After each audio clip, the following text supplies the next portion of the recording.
I would talk about two key C's, which is cognition and computing. Why cognition? Let's talk about that first before we get into computing. Let's again, as I said, take a step back and look at the constitution of the audience today and the leadership of the companies that you guys represent.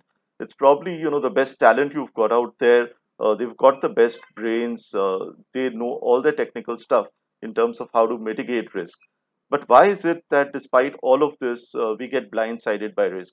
Why is it that the best risk analysts could not foresee the 2008 financial crisis? When, looking back in retrospect or in hindsight, it was fairly obvious looking at the metrics that this was a ticking time bomb. The answer, my friends, is in cognition.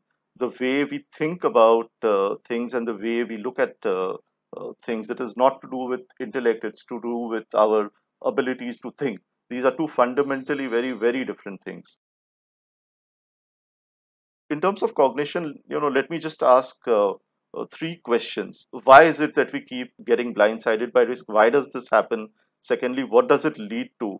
And thirdly, what can we do about it?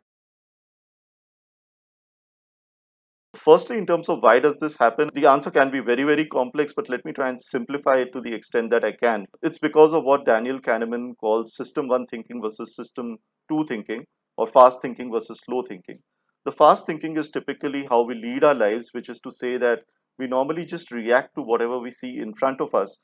And in order to react in a quick and effective, efficient, agile manner, what we do is we just repeat patterns that we've been seeing before. If you've not seen an epidemic or pandemic of the sort of the coronavirus, then you will presume that it is not going to happen. And your reaction and response systems will be geared to what you have been seeing in the past. Whereas system two is essentially when you take a step back and use your neocortex or the thinking part of your brain to look at the patterns and to see what is really going on once you start peeling the layers of the onion that is reality. So that's fast and slow thinking for you. It has tremendous implications in terms of not just how we address risk, but also in terms of identifying what are the risks that we really need to bother about. I think from an organizational standpoint, the first line of defense will always be the businesses, the functional owners, the business owners. But I think it is incumbent upon the finance community, the legal community, or the risk community, whatever you want to call it, to really see what are those risks which are kind of uncovered by the system two sort of thinking. So that's why this happens.